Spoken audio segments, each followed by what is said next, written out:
It's the worst federal facility, for sure, that I've been in. This prison that he's in Brooklyn, New York, I've heard numerous folks say it's one of, if not the worst. Why is it so bad? I don't know if guys have noticed this, like, a lot of ladies drink water at parties. They just, you know, so if you don't have what they need, they're gonna leave. Right. Gotta keep them there. Right. You need locks on the doors.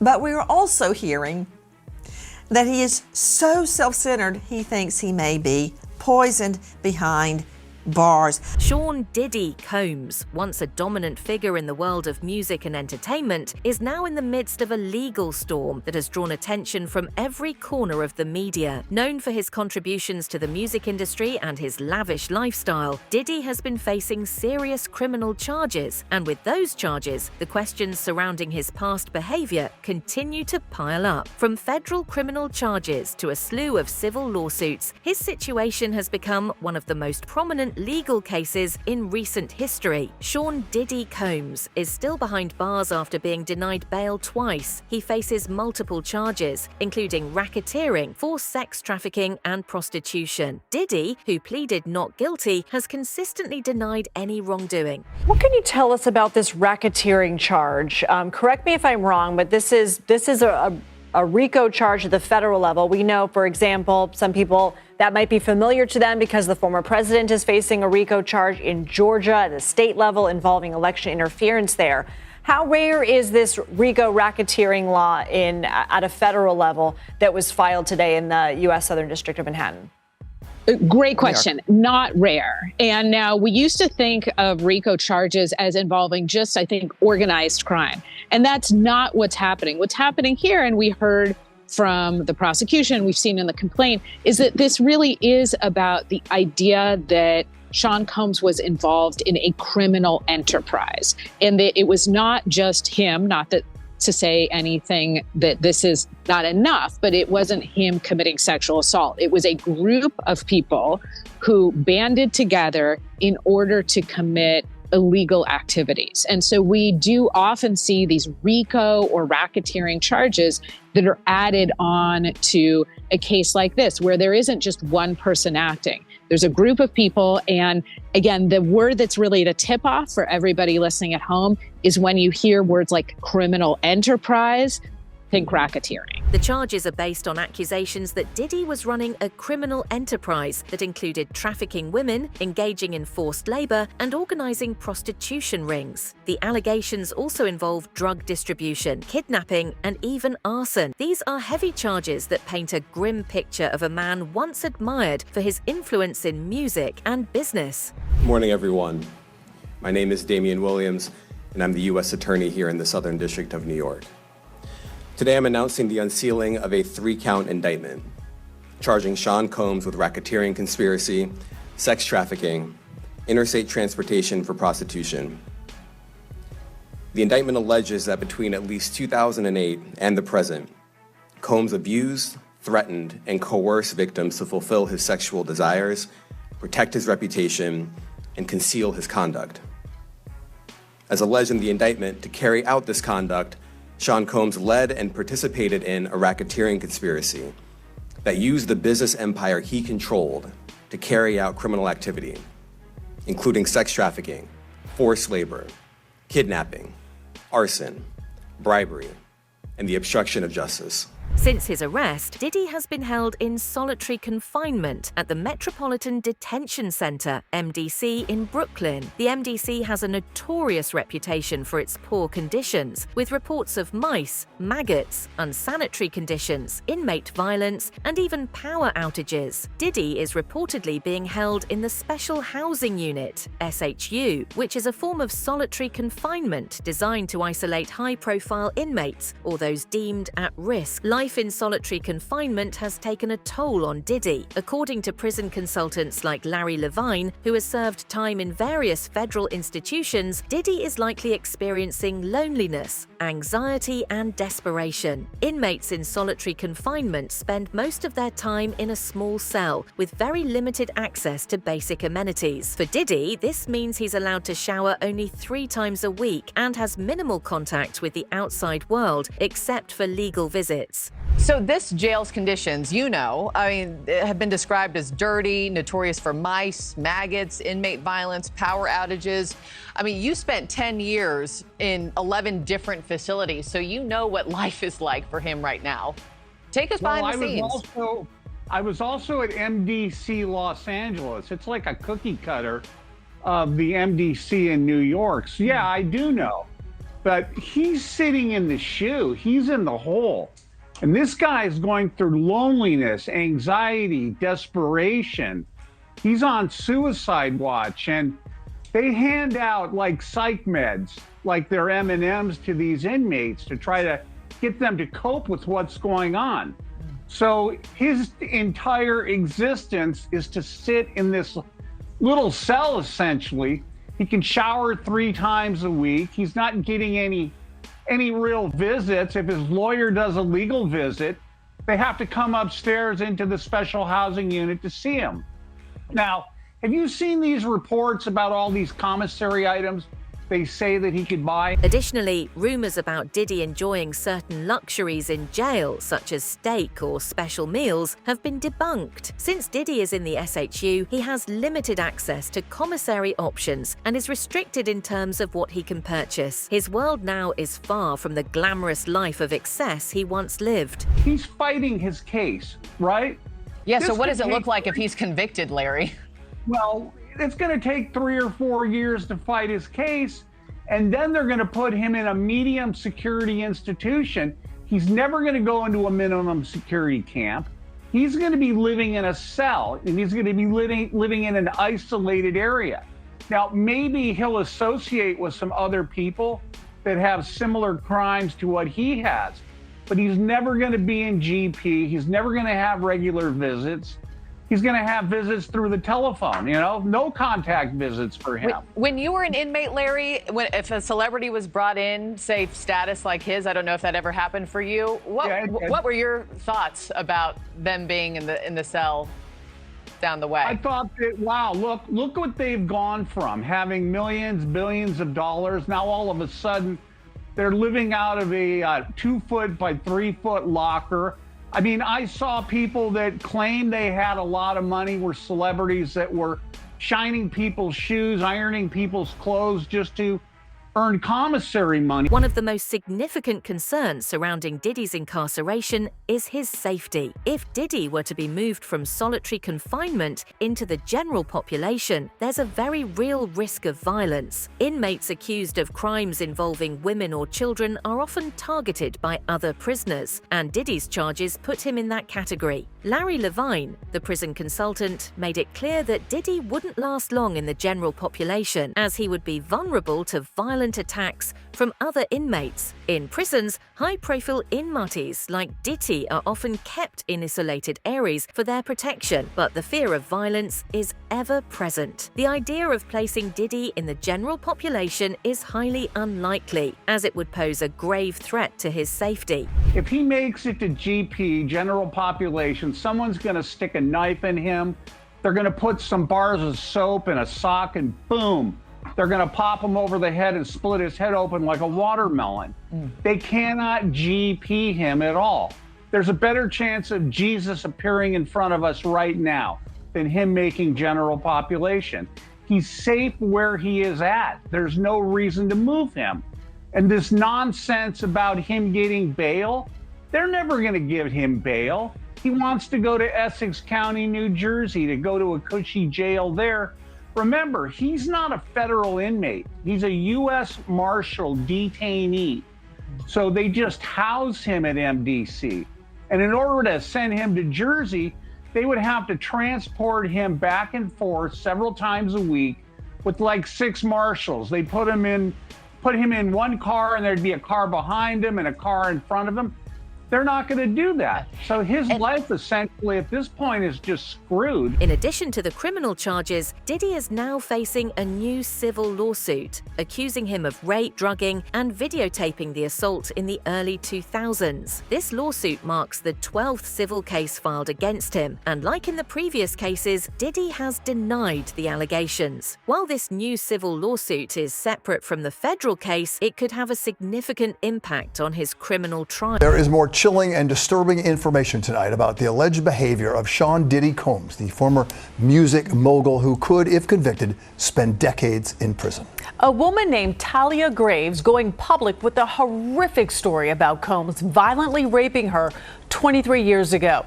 She's filed a lawsuit against Combs, one of at least a dozen similar lawsuits. Following the disturbing developments, she's in the newsroom tonight, Darla Miles. Darla? Well, Bill, Talia Graves was 25, living in Rego Park, Queens, and dating a bad boy executive back in the summer of 2001. The lawsuit states Sean Combs told her he was concerned about her boyfriend's career, picked her up from her mother's house to talk about it, took her to a Manhattan studio, but then violently raped her.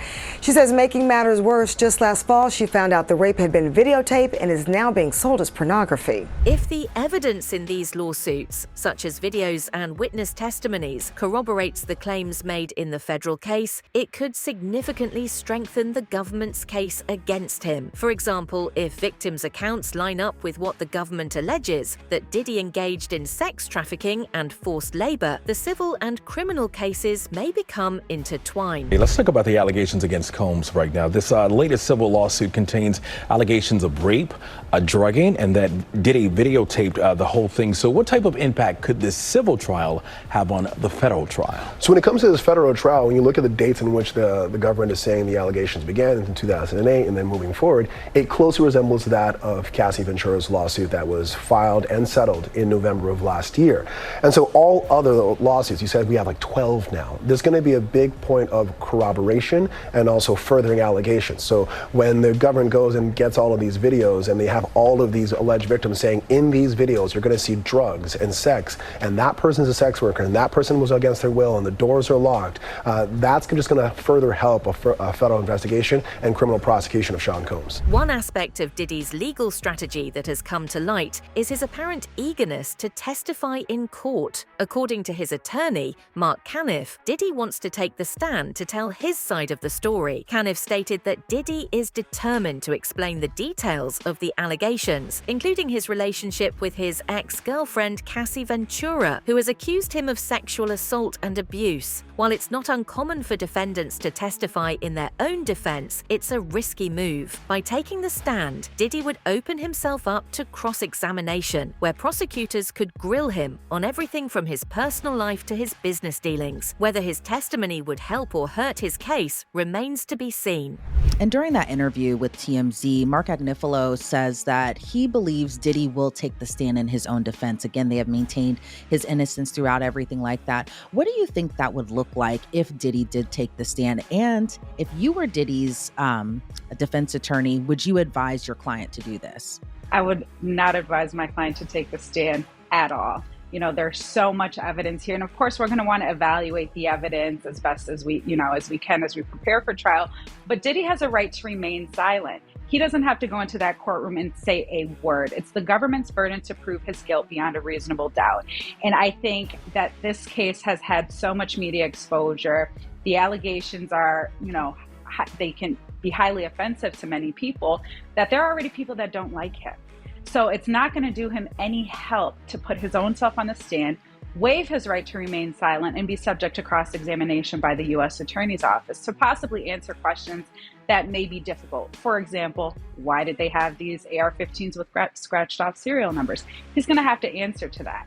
And so that's really difficult. I think that less is best in that. One of the most intriguing aspects of the Diddy case is the silence from many of his celebrity peers. Diddy was known for throwing extravagant parties that were attended by some of the biggest names in the entertainment industry. However, since his arrest, there has been little to no public commentary from these celebrities. Holland Reed, I want to start with you, please. The entertainment industry is abuzz. Tell us what you're hearing this morning. What I'm hearing this morning is that we've gone from just shaking in the boots to sheer panic. As you said in your opening statements, Julie, the silence is deafening, especially from longtime associates of Diddy, such as J-Lo, who dated him for a very long time in the early 2000s, Usher, who was one of his proteges, along with Justin Bieber. These are people that had firsthand accounts and experiences with this man, and they are quiet. And the reason being is they don't know what part of their experiences are on those tapes that the FBI has and what they got during those raids. They don't know if it was criminal or just a part of whatever, their adult consent, pleasure, whatever you want to call it. But what they're worried about now is their own brand, their own empires, their own careers. And if they had any part of planning or any part of knowing about the minors or the sex workers there, they're going to be in big trouble as well. Oh, you're so right, Holland. You're so right.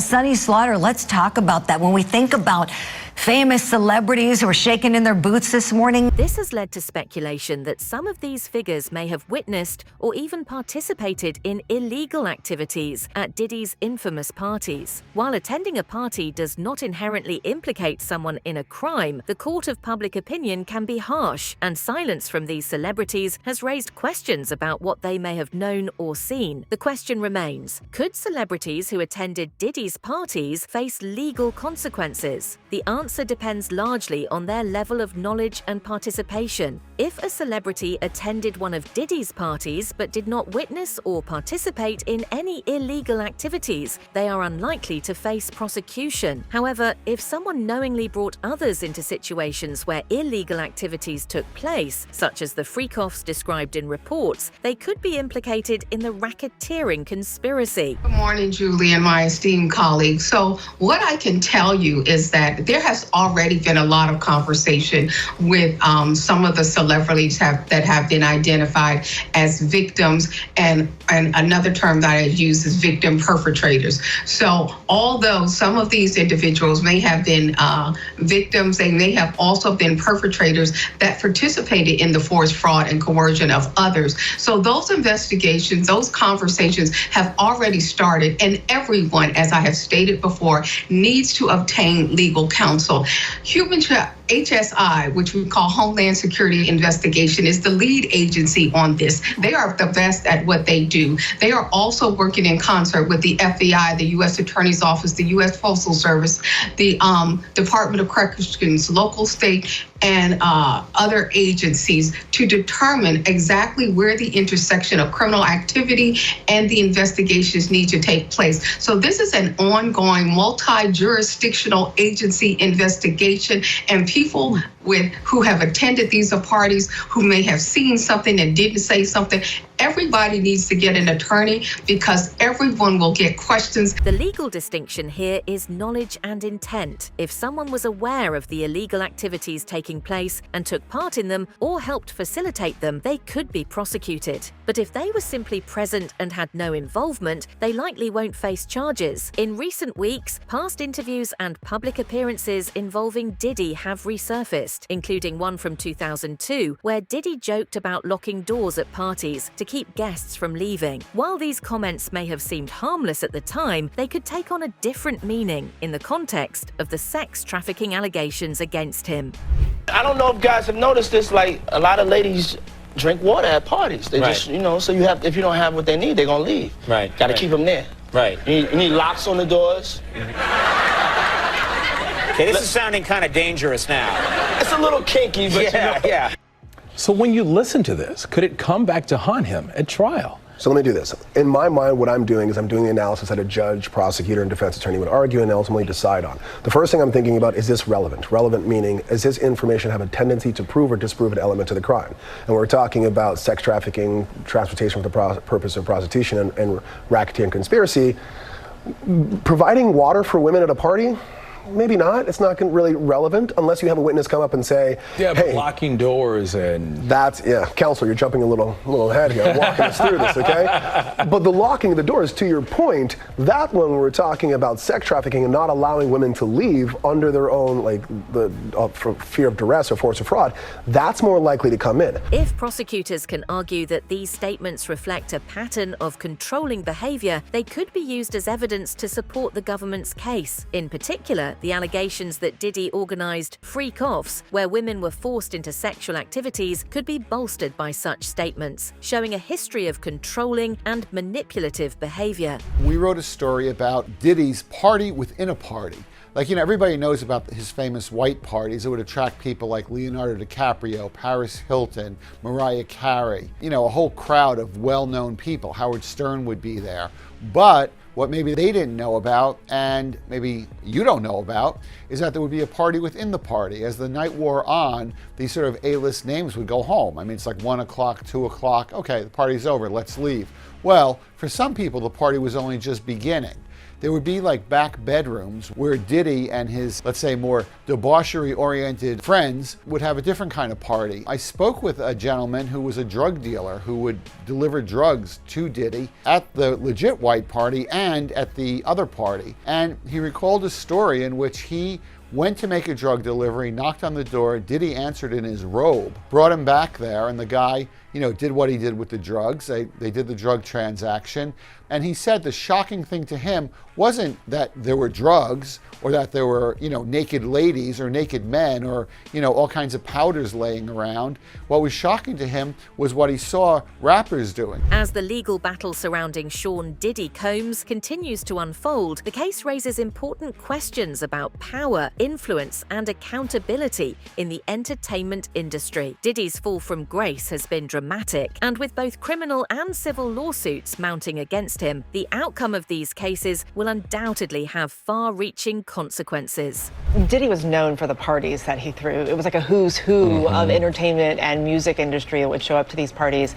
Is there any possible legal trouble for people being at those parties where these things happened? Yeah, so it's definitely a big question that a lot of people ask me, because they throw out the big names, like, oh, is this person going to be interrogated by the police, or are they going to be interviewed, or are they going to be questioned at trial? The way I would say it is to think about this. What did they know when they went to those parties? What did they participate in when they went to those parties? For the person who simply goes in and let's say that the freak-offs start at midnight, so to speak, they show up at 9, they're gone by 11:30, they're none the wiser. I wouldn't really worry about any kind of criminal prosecution there. But if, for example, they do the same thing, but they bring a partner with them, they know the freak-offs are happening, and they say, you should stay past midnight, I'm going to leave. You may not participate in it, but you've brought someone to that freak-off, you've participated in that racketeering conspiracy, and you could be on the hook. Now, of course, people who participated knew what was going on, that's a clear-cut question, but it's all about knowledge and participation. For now, Diddy remains in solitary confinement, awaiting his day in court. Whether he will be able to clear his name or face the consequences of the serious charges against him remains to be seen. One thing is certain, this case is far from over, and its implications will continue to ripple through both the legal and entertainment worlds for years to come. Let us know what you think in the comments. That's it for now. For more updates, hit the bell icon.